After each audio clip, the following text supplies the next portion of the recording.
Hi, welcome to Storytime with Gigi. Today we're reading a little golden book called The Christmas Donkey. This was written by T. William Taylor and illustrated by Andrea Brooks.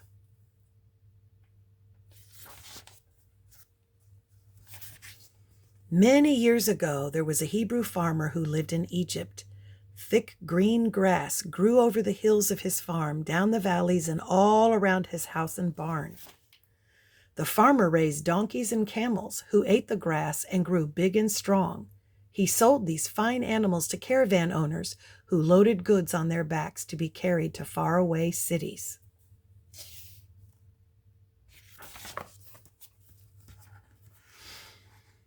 At sundown each day, when the camels and donkeys came to the watering trough for their evening drink, one little donkey always came by himself. He took a path between two hills, separate from all the other animals. The farmer loved all his animals, but he loved this small, shaggy donkey best. One evening he said, "Little one, you should have a special name. Since you always take your own path home, I will call you Madrik. In the language of my people, Madrik means pathfinder." I hope I'm pronouncing that correctly. One day, a big, gruff man named Rorka came to the farm. He bought 2 camels and 2 donkeys for his caravan. As he was paying the farmer, he noticed Madrik. "That little donkey looks perky," he said. "How much do you want for him?" The farmer did not want to sell Madrik, so he set a very high price. 18 pieces of silver, he said. To his dismay, Rorka paid in full.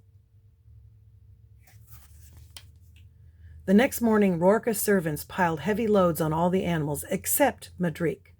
He was so young and small that they did not want to hurt him, but Rorka shouted, "I paid good money for that one. Load him up like all the others." Madrik struggled with his burden, but he was determined to please his new owner.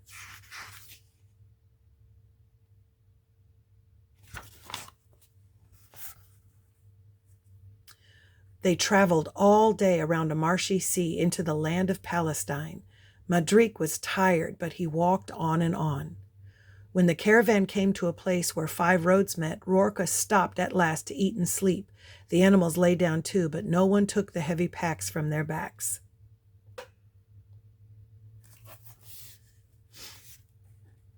The next day, the caravan went on through Bethlehem and Jerusalem.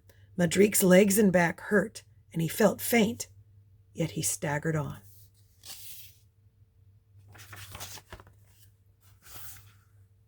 Oh no. On the 3rd day in the town of Nazareth, the aching and weary Madrik fell down.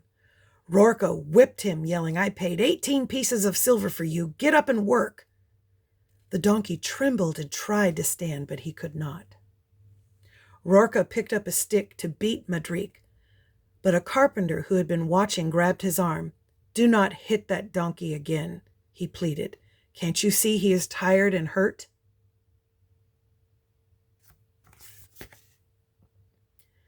"The animal belongs to me," said Rorka. "I'll do what I want with him." "Then let me buy him from you," said the carpenter. "All right," said Rorka. "He is no good to me anyway. You can have him for 25 pieces of silver." The carpenter counted his coins. "Would you sell him for 24? That's all I have." Rorka grabbed the money. "Madrik is yours," he snarled.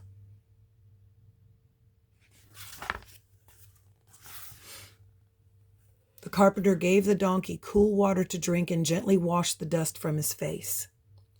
He led Madrik to a small house at the edge of town. At the gate he called, "Mary, come see what I've brought you." A beautiful young woman came to the door. "A donkey!" she exclaimed. "Oh, Joseph, what a wonderful gift." How Mary and Joseph loved Madrik. They fed him well and tended his wounds. In a few weeks, he was fat and happy and healthy again.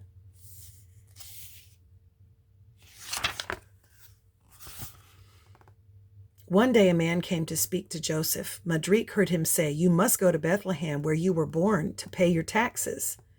"But my wife is about to have a baby," said Joseph. "I must stay with her." "The law says you must go," said the man, and he left. Joseph turned to Madrik. "You'll have to help us tomorrow," he said. Madrik rubbed his head against Joseph's arm. He was happy to be able to do something for his new owners. Their journey was long. By the time they reached Bethlehem, all the inns were full. There was no place to stay. One innkeeper took pity on them. "There's some room in my stable," he said. "You may stay there if you wish."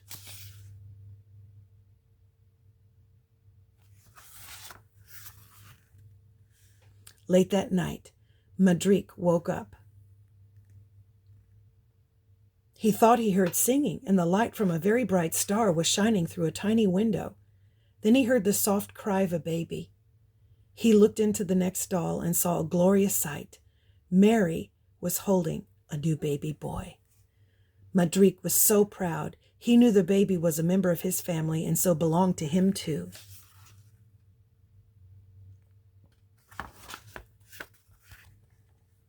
Soon people began coming to see the baby. Some were saying perhaps he is the king, the Messiah. Madrik didn't know what that meant, but he could see that everyone loved the baby, and that made him glad. A few days later, 3 kings came with gifts for the baby. Madrik watched happily as they knelt and worshipped him.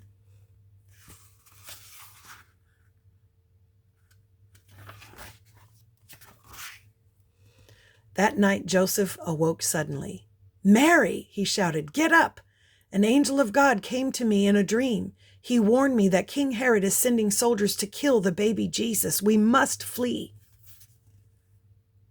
They hurried along the road out of Bethlehem, but when they came to a place where 5 roads met, Joseph stopped. "I don't know where the soldiers will come from," he cried. "Oh God, which way shall we go?" Madrik perked his ears. His nostrils quivered. He knew which way to go. He remembered these 5 roads. He ran down one of them as fast as he could. Joseph could barely keep up.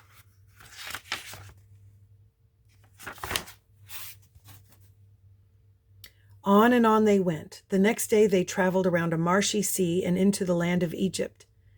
At last they came to a group of hills.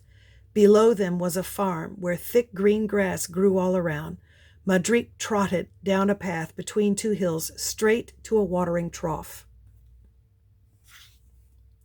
As Joseph helped Mary and the baby from Madrik's back, the farmer came running toward him. "You have brought Madrik home," he said joyfully. "No," said Joseph, "Madrik brought us here. We have to leave Palestine because our child's life was in danger. We did not know where to go."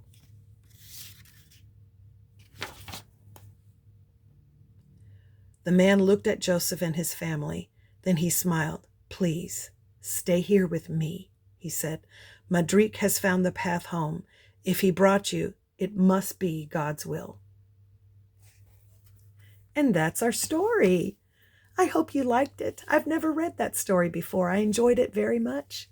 Make sure that you like and subscribe and share with your friends. Bye until next time.